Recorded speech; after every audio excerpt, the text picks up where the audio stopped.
Ba ba bum ba ba ba bum. Finally a good episode. Oh, Bum ba come ba on. The ba last episode was bum. good. I'm I'm very impressed with the writing of this episode. These two Well, episodes. It gives me hope for the show. Ba ba ba ba okay. Thanks, ba. Mike, for that beautiful sing along. I mean, you're not like from Mad Max, but it's great. Anyway, welcome everyone to Yelling at Gaseous Anomalies. And tonight we're actually doing two episodes, or three maybe, for the price of one, which is we're watching the Menageries Part 1 and Part 2, which is actually known as an envelope on episode where it goes over the cage. Anyway, it's Matt Ross again, and I'm here with my number one, Michael Pontone. And how are you doing tonight, Mike? Ooh. You flatter me, Captain. Very good. Yes, I'm number one, just like Captain Pike's lady number one. I am a lady. Unless you're in the And bathroom, that's a number that one. is how we're going to be saying. Yes, we're going to be proceeding tonight. And Matt said, "Hey, watch out! This is a two-parter, but actually it's one episode, but it's a two-parter." And I immediately thought of a South Park episode from season 4, episode 11, where the entire time these Trekkies are debating about whether or Trekkers. not on how many episodes there were. Trekkers, I say Doesn't matter. Trekkies. See, look, there's disputes already as to how many series episodes there were in the original series, and whether or not you should count Menagerie as one or two, or as Matt said, possibly even three. But I would say that you should count this as I would say one episode. The Menagerie was a two-parter that counts as one episode. Yeah, you could say it's one episode. I found it actually very enjoyable. I like this episode itself. What did you, since you sang that you liked it, I assume that you did like it, correct? Yes. Let's start at the end. I thought it was fantastic. I thought right from the beginning, right from that opening shot on the planet, it was cinematic in a way that we haven't seen before. You mean it's Starbase 11? Yes. Starbase 11. I liked the Commodore, again, kind of the first time they're using naval terminology, right? Yes, that is Malachi Throne. He was in a whole bunch of things in the 60s and 70s. His voice is very theater-based, as you could tell. Some of his lines give off like I'm in a theater situation, but there's even like a black box scene. Those of you who are not familiar with plays, black boxes usually refer to black background, solid black in color with nothing in it. This has a lot of nice touches that show Star Trek's connection to the theater in some ways, which a lot of Star Trek is. They're all one-act plays, but this is almost a three-act play, and it reuses the original pilot in between. There's a whole bunch of financial shenanigans for this, but let's go through basically what these two episodes are about. Did you happen to get the googly thing on it or anything on this at all, or? I did not. I thought you were going to get it. You want me to pull it up? I'll pull it up. I got it. TV Guide has it as on November 12th, 1966. In the first of a two-part story, Spock inexplicably abducts crippled Captain Pike. The Enterprise's former commander locks the spaceship on course for the only forbidden planet in the galaxy, and then turns himself in for court-martial, which is then followed by the November 19th listing that says conclusion of a two-part story. Science Officer Spock conducts his defense against mutiny charge using the weird communication method found on the planet Talos 4. Spock offers a startling reenactment of his former commander's visit to the Forbidden World.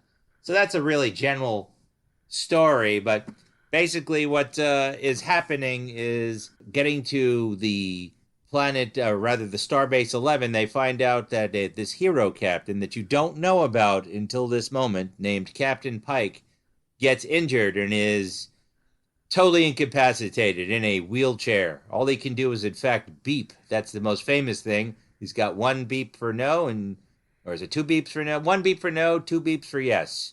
And we find about Pike. This is the Pike that Strange New Worlds tries to make. someone else, but that's where we are. Do you have anything feeling about that when you got to meet Captain Pike in his wheelchair, or that entire little bit? I thought you might make an exception for them. Captain Pike, may I remain for a moment? I was familiar with it, obviously. It was completely as gruesome as I remembered it. It was very, very hardcore. I really was fascinated by the little beep once for yes and beep twice for no conceit. Reminded me a lot of Breaking Bad. To wit, I also expected, you could have full conversations with this guy. If he can just say Bing, you could just show him an alphabet chart and he could spell out words if he wanted to. But I appreciate that he was pretty Starfleet. Even with that infirmed, he didn't seem that depressed or incapacitated. I felt like there was a bit of dignity to him and about him, to the point where, in retrospect, when Spock is saying, hey, we'll take you to Talos 4 and we can hook you up with the Talosians and you can get some semblance of life back, he's like, no, don't do it. It's only 6 days away at maximum warp, and I have it well planned. I have never disobeyed your orders before, Captain, but this time I must. We're not supposed to do it. I don't want you to put yourself or your ship in danger. Very Starfleet of him. It's kind of bizarre, knowing what I know, that Spock would go that extra mile and do it, considering what kind of officer he is and the fact that he's of course, a Vulcan. But even here, we're having the discussions that we're going to have surrounding Spock's death, the good of the one versus the good of the many. Yeah, that's a whole interesting story where, you have finally you're getting some background on this. Kirk is not the first commander of the Enterprise. Later with the animated series, you find he's actually the third. But meeting Pike, you have to think, even though we're far in the future, he must have been really messed up, because with all their advanced technology, the best they can do is put him into a wheelchair that just beeps. It's kind of depressing when you think about it. By the way, that was played by an actor named Sean Kenny, who is actually taking over Jeff Hunter's role. He was picked because he has the same eye color and approximate size. They dyed his hair white. He said he was kind of depressed or upset because he couldn't eat solids. His face was in that makeup. He had breathing tubes while they were making the plaster of his face, and he would eat through a straw. He later becomes Lieutenant Hansen, who you'll get to meet later. But that's later. So that was a question of mine. I did not realize that. So that was not the same actor. That was not Pike. Now, Jeffrey Hunter is very particular. When we cover The Cage in full, which is part of this, and we're basically dancing around this, I'm going to give you some background on it. But Jeffrey Hunter, his wife was very particular about what movies, TV shows he could act in, and because he pissed everyone off, they decided not to chase after Jeffrey Hunter, and they went with William Shatner. Jeffrey Hunter's wife specifically says, well, I don't know if my Jeffrey could be in your silly sci-fi show. Jeffrey Hunter, you would see him later in, I believe, movie King of Kings, playing Jesus Christ. Good evening. I'm playing the role of Jesus, a man once portrayed on the big screen by Jeffrey Hunter. You may remember him as the actor who was replaced by William Shatner on Star Trek. Apparently, Mr. Hunter was good enough to die for our sins, but not quite up to the task of seducing green women. Yeah, so, you could say Jesus played the captain of the Enterprise at one point. Jeez, well, died early. Yeah, sure did. 42. Yes, he did. But let's just go from one reason. Why is this basically 2 or 3 episodes mushed together? Well, Roddenberry and crew were actually kind of getting burnt out. They were writing actually a hell of a lot of episodes. This is actually longer than your typical season. This season actually has 29 episodes. Yeah, 29, 30 episodes. You could say 29 because this is a 2-parter or 1. And they needed breathing space. They needed breathing room. But Earth Hitler, 1938. Thanks. But what they did was they reused portions of the original pilot that didn't sell the show, and they spliced it into new materials around it. What's fascinating, see, I didn't say it. What's fascinating about this is that they went to their go-to director, Mark Daniels, who could do things really quickly, almost with no script, which is the way they seem to run all the time. He did it in 5 days. He actually did both of the first part and the second part, but they gave Robert Butler, who did The Cage, credit. Robert Butler refused to be part of this. And doing the math, because I love doing that, the funny thing is that even though Desilu was not making $100,000 or $1 million today, it saved money, $26,000, by reusing certain things, and the producers were happy about that.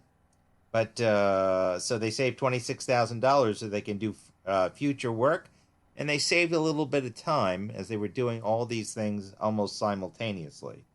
There's one other little shenanigans in the background, which is one of the writer who they hired at first, D.F. Black. He wrote something that Roddenberry thought was trash. Roddenberry and Gene L. Kuhn, the other producer, rewrote it, and Roddenberry did several passes on it. And they got into a Writers Guild of America lawsuit with the writer Black, but Black lost, actually. And Roddenberry was like, ha! But not everyone was happy, like later you find out when you're reading the histories. Again, our reference material is These Are the Voyages in Season 1. The editing department up and quit because they were tired of Roddenberry meddling. So there's a lot of personalities on sets. But oh boy, yeah. Talk about echoes of future Trek. Oh yeah, well the guy who played Pike said, since I couldn't move or talk and I barely breathe, I heard everyone really talking badly about Shatner. Yet Malachi Throne, really? Yeah, but Malachi Throne says Shatner was professional and a good jokester, and everyone seemed to like him. So, you have to wonder how much of it is BS and how much of it is ego, No, of course. Listen, William Shatner had a career that spanned 60 years. I mean, still does. My understanding is if you're a complete unworkable jerk, you don't get that. So That's I'm true. sure that the truth is somewhere in between. But because there are plenty of actors out there, and kept coming back to him. Speaking of which, jumping ahead a little bit, I mean, there's so much in this episode. The doctor for the Pike crew, the Dr. older Piper? gentleman, Piper. Yes. He is prominently featured in my favorite Twilight Zone episode, same as William Shatner. And that episode is Will the Real Martian Please Stand Up? Are you familiar with that one? Yes, is that the one where they're in a diner? Is that the one? Yes. Yeah, that's actually really good. Dr. Piper there comes in at the end, and he's the only one left, and he pulls out 3 arms. A third arm comes out from under his coat as he starts to light a cigarette. Yes, I do remember that. I won't give the one. twist on the twist, though. It was a good episode, but I actually like Dr. Piper. Those of you who are newer fans wondering what are us, well, for you've seen Strange New Worlds, I presume? I've seen only the musical episode. I'm sorry. No, I love the musical episode. You're defective. Report to the agony booth, Mike. That is another question I had. I assume that you've seen Strange New Worlds. Yes. So let me start. I mean, I have a million questions. Do they ever reference Dr. Piper? Dr. Piper is only in The Cage. So you have to keep in mind, what our audience is, since we're jumping all over the place, before we get into did we reference Dr. Piper, let's start at the beginning. The Enterprise gets called or comes to Starbase 11 saying they were called here by Starfleet operations to get here, and everyone's saying, like, what are you talking about? We have no record of this. There's a question of whether or not there was some forgery of computer records. Why, only a computer expert could do that, Kirk even says in an office scene with the Commodore of the station, Malachi Throne. It's actually Commodore Mendez, Jose Mendez. By the way, this is not the same Jose from the Man Trap. That's Jose Dominguez, who wanted peppers. And as we all know in Star Trek, you don't mess with the man's peppers. Space Commander Dominguez says we have supplies he urgently needs. Tell Jose he'll get us chili peppers when we get there. Nobody touches my peppers. But Yes, this they're trying to figure out what's going on. It all seems to point to Spock, and you actually get hints of it. Spock talking to the now hurt Captain Pike, and the Enterprise is stolen along with Captain Pike. Stolen because Mr. Spock sabotages the computer systems inside the starbase to program the Enterprise to go on a trip to a planet that's banned for everyone to go to under penalty of death. Did you get excited to see that, or have any thoughts like how could this planet be quarantined, or did you already know what they were talking about? No, I didn't, and I was very surprised by many different things. Firstly, Spock doing a subterfuge and essentially stealing the Enterprise reminded me, obviously, of the classic TNG episode where Data basically does the same, imitates Picard's voice, locks everyone out, and then goes to meet up with Lore. You remember that episode? Yes, that's called Brothers. It's Yes. that's the episode where the ridiculous password code. There's some great videos in song where there's a guy who sings that.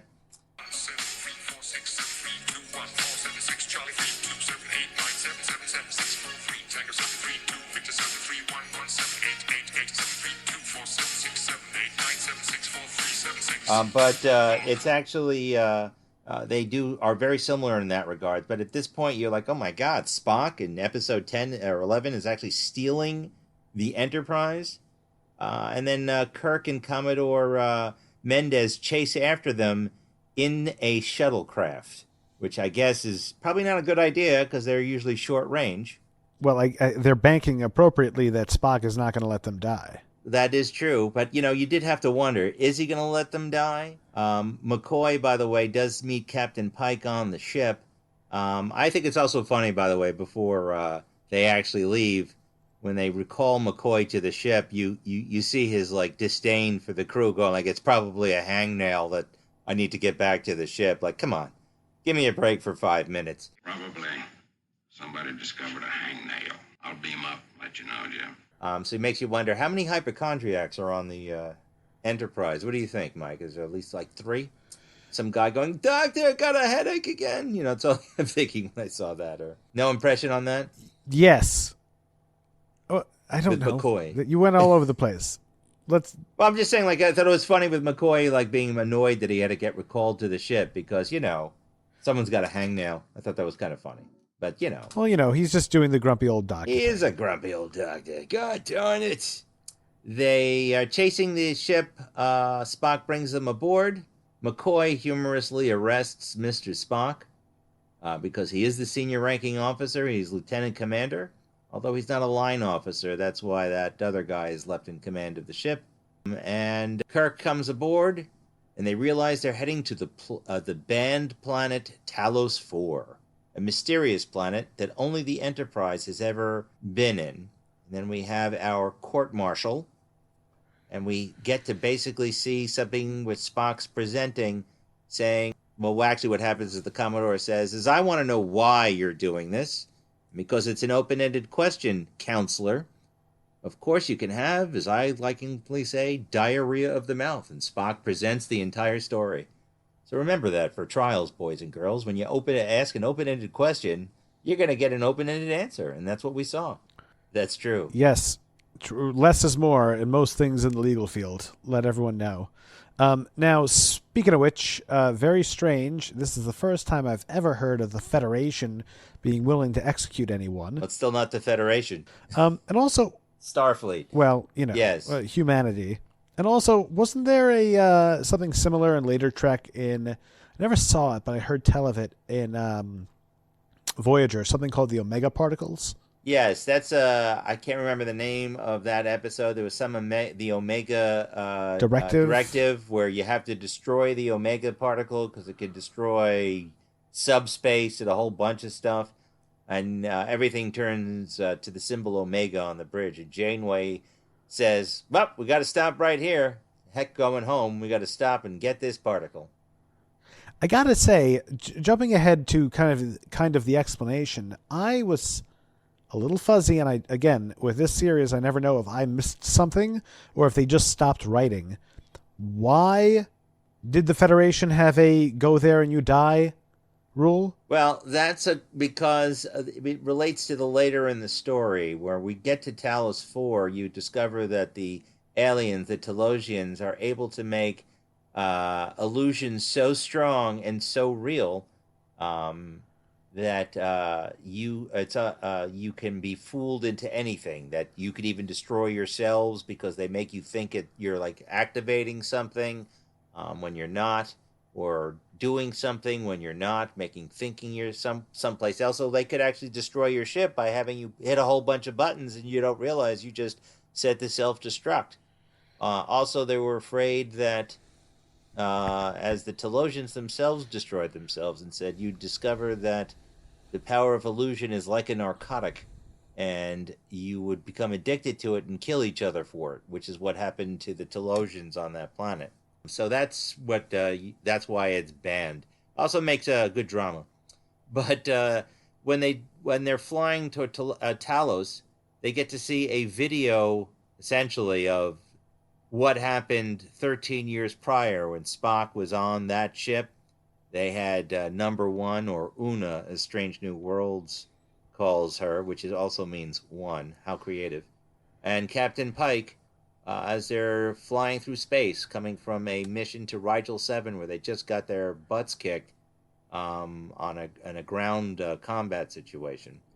Pike is burnt out, says he wants to pretty much quit, and that's when they're getting these distress signals. What did you think of Pike being such a downer, saying, I want to quit, out of curiosity?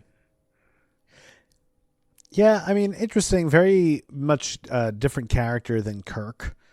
Shows that he's a little bit more introspective, maybe a little bit more, good leader, but a little bit less whimsical about his time in space. I like how Piper comes in, mixes him a martini. I mean, obviously, suggesting what the future relationship with McCoy and Kirk are going to be, except maybe like kind of a bit of a role reversal, where McCoy is the more pessimistic one and they make Kirk the more optimistic one.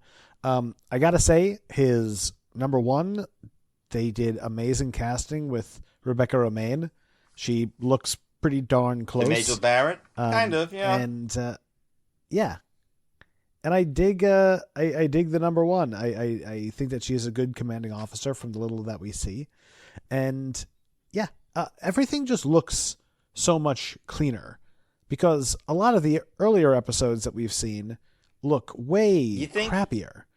Like, just in terms of their production quality and the costumes and everything. Well, they did have a little bit more money. This is a pilot idea in some regards. I was about to say, I wrote that down. Did they have much more money for the pilot than they did the other episodes? Yes, they did. And actually, I believe the cinematographer was the same guy who did Gone with the Wind. You might have heard of it. So, wow. The thing that's...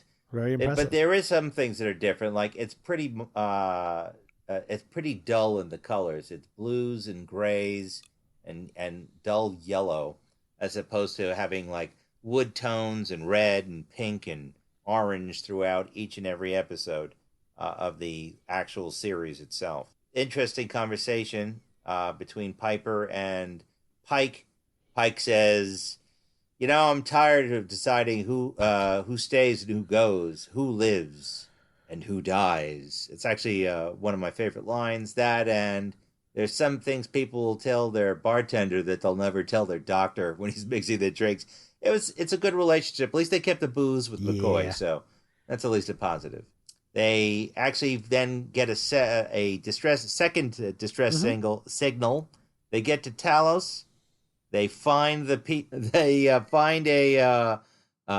encampment of very stoically surviving humans, and we meet Vina, played by the very beautiful Susan Oliver, who was the it girl of the time. Yeah, that was a weird, quick little illusion. I'm glad that they abandoned it pretty quickly. A bunch of ugly old men and one pristine blonde.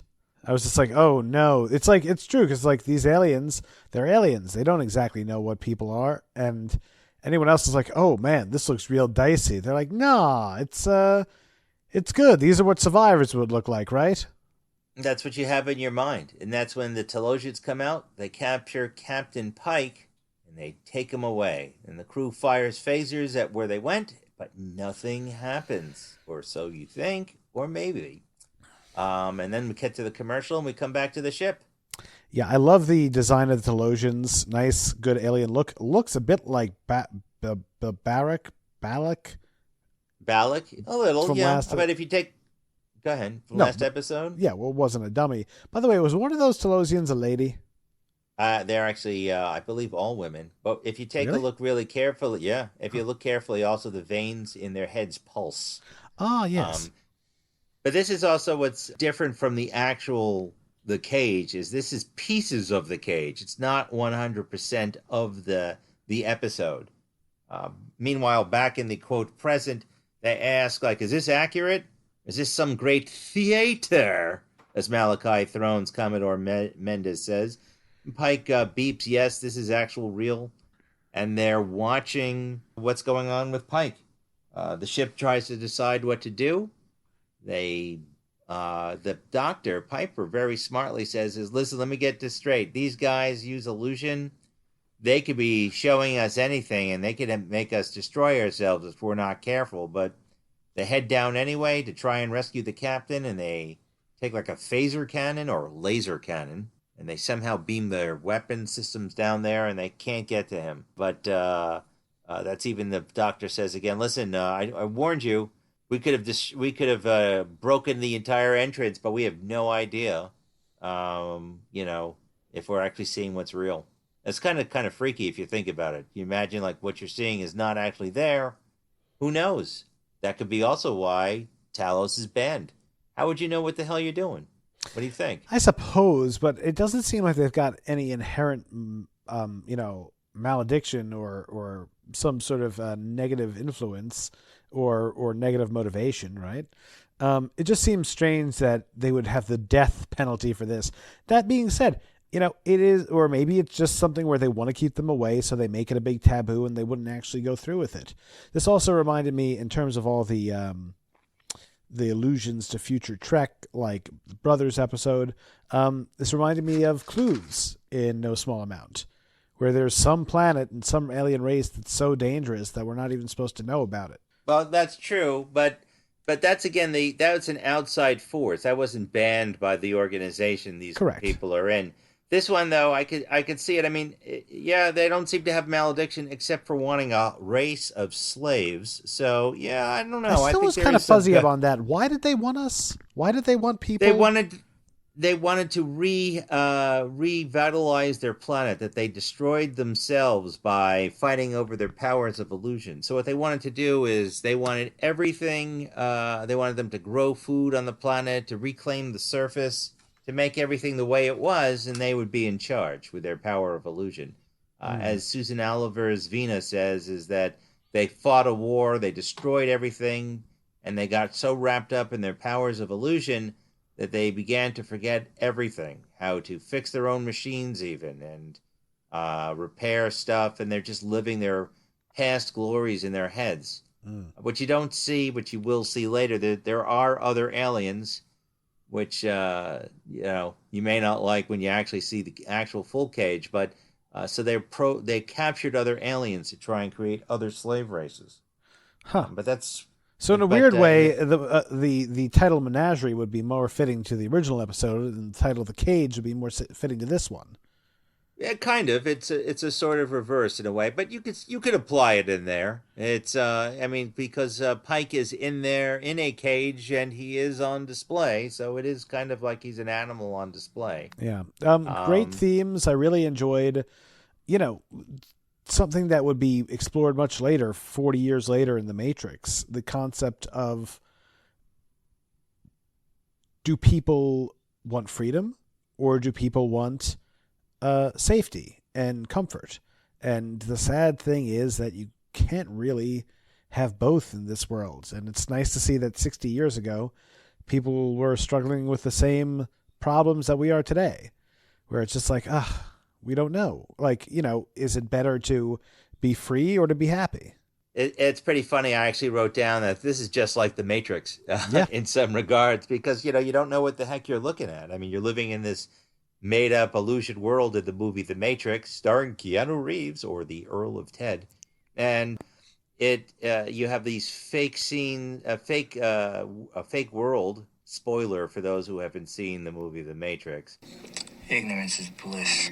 This is also a fake world. Those are several sets of illusions. I mean, you have no idea what's going on. They started off with the crashed ship survivors who were there with grace and dignity, as pointed out. And then we go on the illusions that Pike or memories he had, and you could see how, you could be manipulated if you have to relive similar scenes, pains, and problems. When you get to the first place, Rigel 7, which is some weird, I don't know, like fantasy castle with Susan Oliver dressed as a princess. That's kind of silly. But then you also have the one where he goes home to the city of Mojave, which is like now some sort of lush jungle, as opposed to a desert we know today. It's actually kind of funny. He goes like, I wish I had, he sees his horses, his pet horse, Tango. And he goes, oh, I wish I had some sugar. And then he finds it. He goes, oh, they think of everything. And Susan Oliver's character later goes on, listen, I don't want to talk to you about my headaches, dear.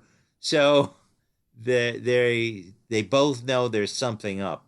But Pike is not 100% believing that Vina is a real person either. Yeah, did you think she was real? Well, I mean, she seems like an empath. She reminded me a lot of Deanna in a lot of different ways. So she's obviously kind of in on it, and she's obviously sharing some of the powers that the Talosians have because she's able to anticipate what Pike wants. No, but I didn't get a negative, I did not get a villainous vibe from her. And, honestly, by the end of the episode, I found that the Talosians were not necessarily villainous either. In a weird way, we've seen this reversal several times. We've seen it where it's this powerful creature, alien with seemingly ill intentions. It's ultimately kind of surprisingly reasonable. We saw that last week. They're like with desperate. Dalek. Yes. And we saw it with, whatchamacallits, the Binars from season 1 TNG. Yes, that's 01 or 11001101. Yes. And by the way, if you watch Star Trek stories, hey Jaron, he does the best of voice of the Binars of that, huh? Of the Binars? He does. He says the title. I don't know. Now I can't get that out of my head.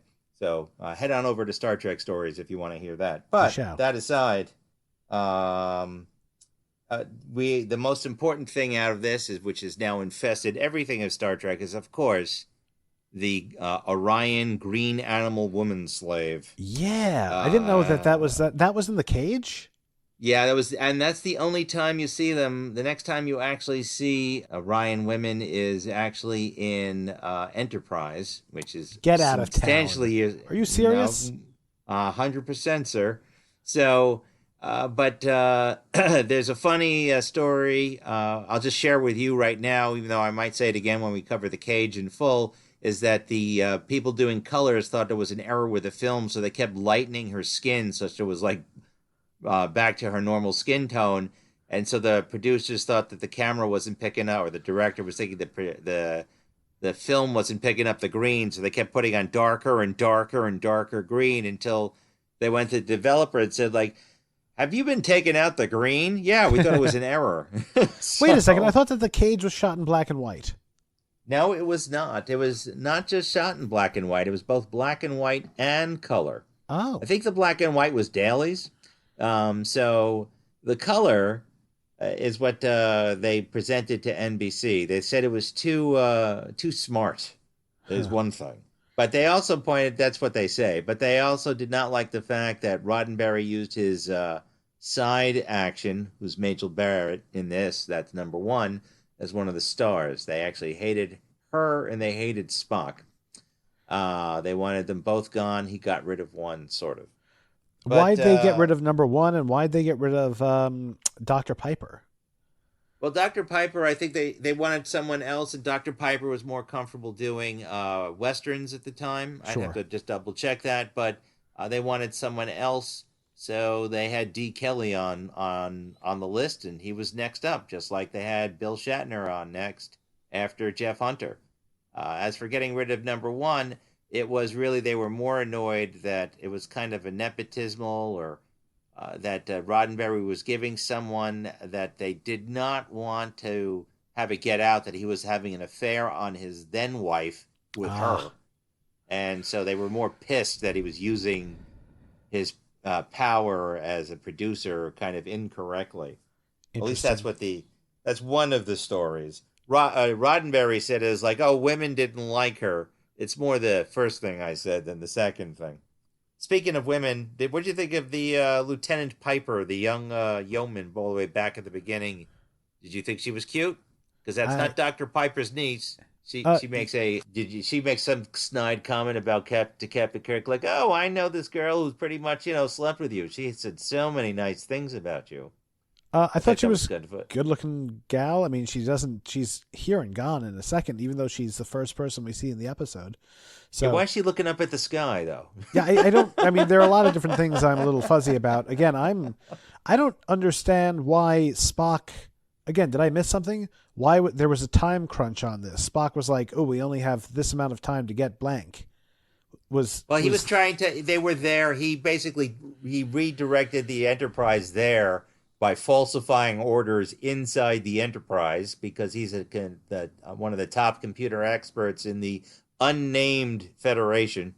So he forged that, got him to the starbase after hearing about Captain Pike, forged the next set of orders to go to a place where he could be executed for going to. So that was the time crunch.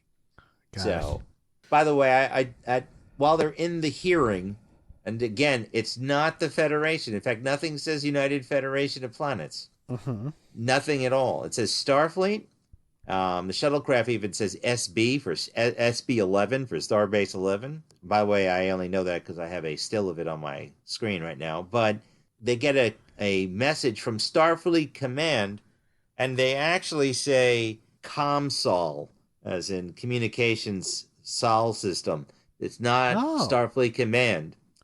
Not only that, also Pike identifies his ship as Star Vehicle.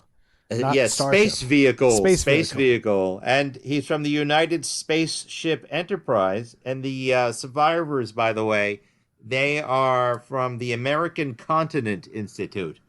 So, well, I figured that could have been. I mean, listen, there are people that go out into space that are not just the Starfleet. They're probably colonists, right? Well, no, they were scientists. They were an exploratory vessel. I do like the fact that this is actually one line where we're getting towards.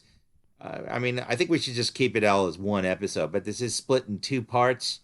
When Kirk is technically removed from command, they still continue with the hearing, and as they're taking a break into the commercial, we get something that is actually stated to Spock, to Kirk, in a Christmas ornament. It's like, Jim, don't let them stop me. Don't let him stop me. Referring to Commodore Mendez. Very interesting, because we find out what happens to Mendez later. But we get into our part 2 of the same story. And now, the conclusion. Did you like the way they cut it between the two stories? Did you feel it flow normally? Yes, at the time. When they ran credits on the first part, I was like, okay, yeah, good. I mean, I'm glad that they're not rushing. And they did not also seem to linger too long. Sometimes when you could see an episode that's stretched out to 2, you're like, oh man, why is everything going so slowly? But no, it moved at a very steady pace. I liked that there were, quick developments. Like, I thought they could have wasted half the episode of Mendez and Kirk trying to get on the ship. Once they get there and Spock realizes that they don't have enough fuel to turn around, he just beams them aboard and we get right into it. So I like that they're really moving the plot along quickly.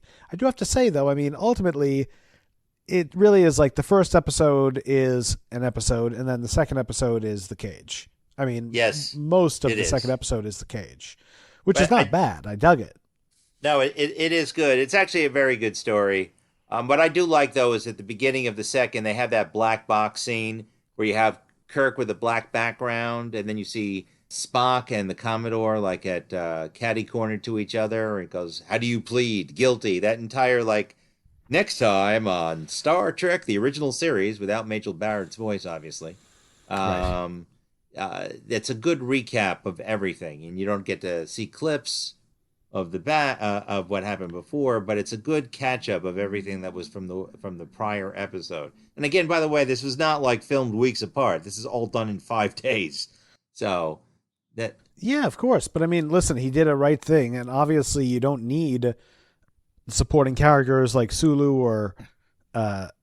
or Scotty to have backstories or their own B stories. You know, all the stories right there. Scotty's actually in this for like a big like 20 seconds. He's when he's beaming in there, he beams them aboard. He's also like pissed that they can't undo their destination to Talos. He also runs the projector in the first half of the trial, but that's about it. The rest of it's just a bunch of unknown ensigns and yeomen and etc. But what did you think of the trial overall? I mean, it's a TV drama trial. Not bad for what it is. I mean, I'm not a JAG officer, but neither are you, for that matter. But for a trial, it's not bad for TV trials. What do you think? Being a specialized trial attorney like me, what do you think, Mike? I thought it was great. I thought it was good. You know, it's a common trope that we see a few times in Star Trek. The onboard, the on-ship hearing. You know, we see that in Measure of a Man.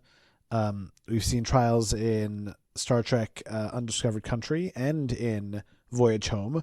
I always dig it when I think Star Trek works best when they're dipping their toes into another genre.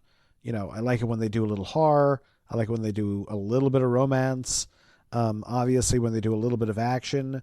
And, you know, I like a straight sci-fi story like anything else. But, I like it when they do a nice melange, a nice menagerie, would you say, even. A little bit of rock and roll, a little bit of country. Yeah. So when we get into the second part, we just now are really into the cage. They basically get number one and that yeoman down, Lieutenant Cody, by the way, down to the planet. It's where Spock says his most un-Spock-like line, "The women!" I think that's one of the funniest scenes ever in all of Star Trek. That's also where you get the most kind of embarrassing thing, which is like the 2 extra women are down there, and the Talosian is telling them, now you have 3 women to breed with, essentially. You got the original one we showed you in the silver. You got the redhead yeoman who's got strong female drives, and you've got your executive officer who, has fantasies about you. Oh, boy. I was like, yeah, it's just what you need to hear, boss. Roddenberry, you dirty, dirty man. But, it's also a good point over here is that number one says to Vina, well, let's just do some math, shall we? You crashed here like 18 years ago? So how old would you actually be today? And that's a question that's never answered.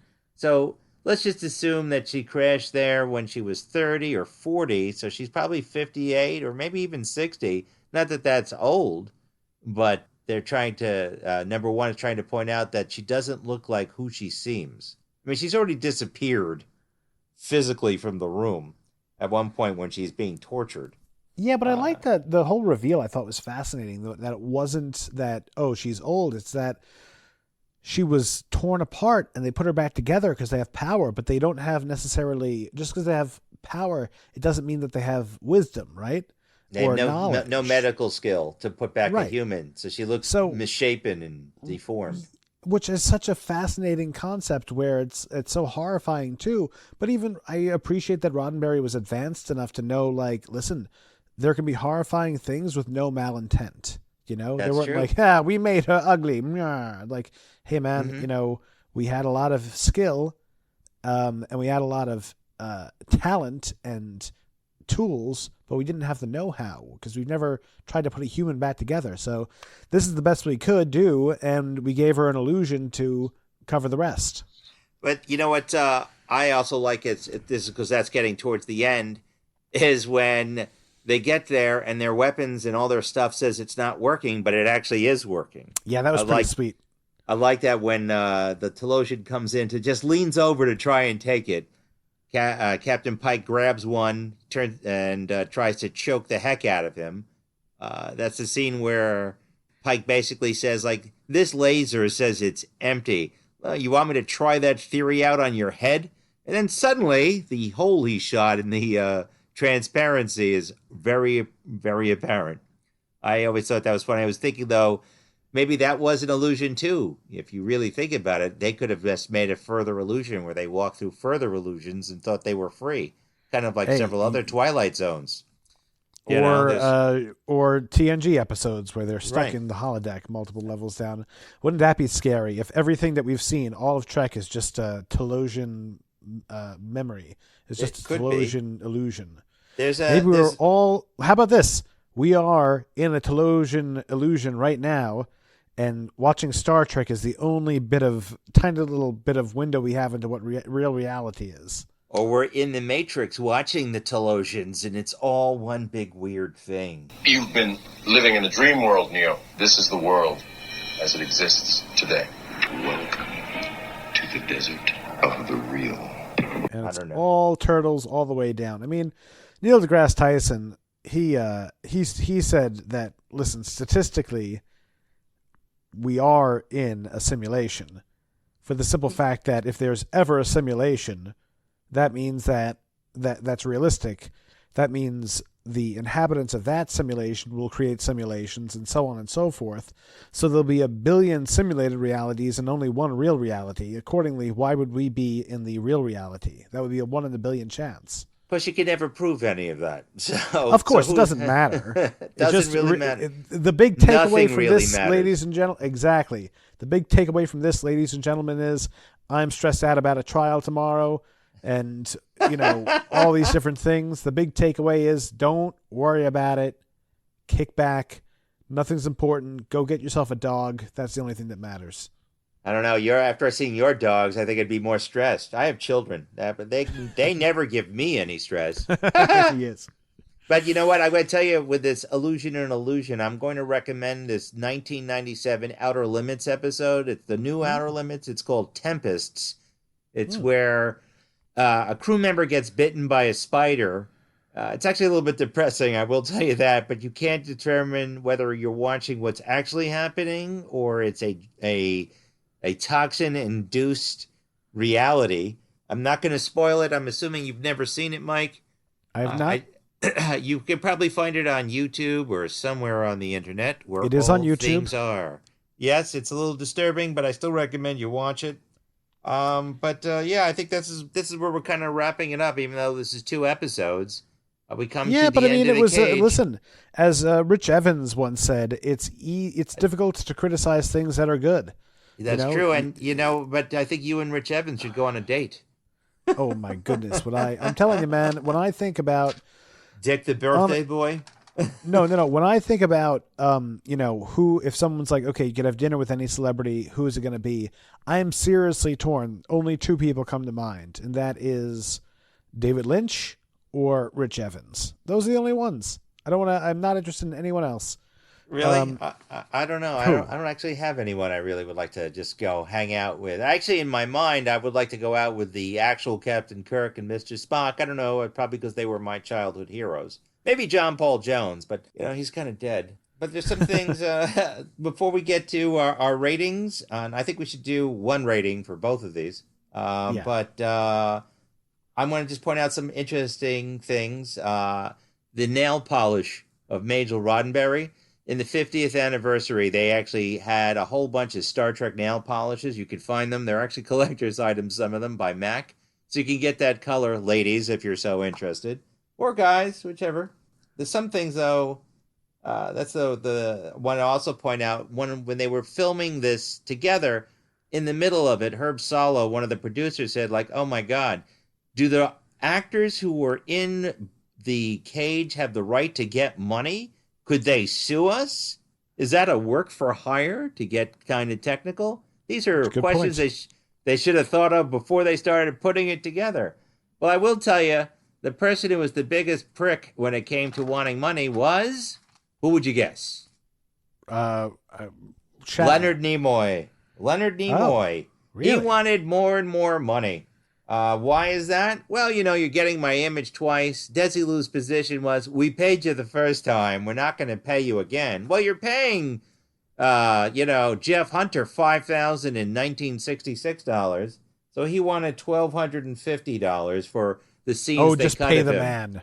So Even back then, that wasn't that much. Yeah, actually, it was $11,972 for no work of stuff that was already shown. That's not talking about his day rate on the TV show. That's for covering the stuff that was already filmed. They paid Majel Barrett $200. She's also the computer voice in this, by the way, just to let you know. But so there we are. But what's your, unless there's something specific on the story, they get away from the Talosians, and then the trial ends back in our reality, and we find out that the whole reason for it was that Pike is going to go to the Talosians to live there peacefully, so he can live in their reality, his fantasy of where he's actually able and to do things, and he actually sees Susan Oliver again. Or at least that's the implication. In fact, you see Susan Oliver walking with... Go ahead. They really yada yada. Right, we won't do the death penalty this time. I'm like, well, that was easy. But who sends the message saying we're not going to do the death penalty? Did you catch who sent it? It was the Commodore. Who was never there. He was never there on the shuttle, and he was never on the ship. That was a mind screw. Weird. Yeah, but that was kind of a pointless... I mean, a couple of different things. One, that was kind of a pointless twist. Two, these Talosians' mental influence just expands light years. Yep. Like billions of miles. Yep. They even do that in Strange New Worlds, but that also could be why they're being banned from joining the rest of society. Wait. Yes, that was my question. Did the Talosians ever come back in Strange New Worlds? Yeah, unfortunately. It's called If Memory Serves. Unfortunately, it stars Michael Burnham. And it does have Captain Pike in it. The problem with the Strange New Worlds and a lot of new Trek is it's like the veneer of Trek. They're trying to be Star Trek. Look, we got all the symbols and we said the places and things. Or in like the case of Lower Decks, we referenced everything 1,000 times per episode. But they don't really have the heart or the story chops. It's very explosion-y. It's more Star Wars than Star Trek, which is not a surprise since most of the writers wanted to be or have worked in Star Wars or more likely teen YA features, which is true. So they've never really done science fiction or deep stories for that matter. So it's not as good. Not even close. Yeah, so that's it. Mendez was never there. I always find that kind of bizarre. He goes, "What do you think, Commodore?" And he disappears. That kind of like, wait, what the hell was he there for then the entire time? Couldn't they come up with another illusion to get him to go there? They do address it. Yeah, kind of pointless, but that's okay, I suppose. Wasn't the worst thing. Yeah, but that, by the way, if we get to the what is your WTF moment in this, that's one of mine. That's one of my biggest WTF moments. Like, why was he there if he was an illusion the entire time? But it also is kind of scary because if they could make someone to interact and talk to people and... So what happened on the starbase? He go like, you know what, Jose, I'm going to see you on the shuttle deck. He goes, yeah, I'll catch you later. And he just takes off.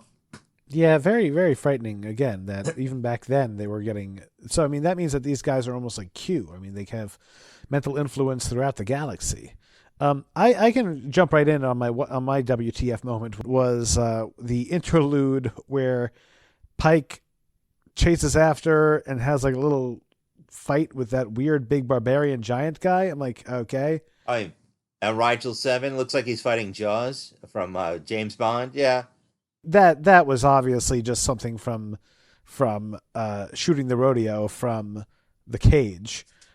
By the way, quick aside before we get into final scores.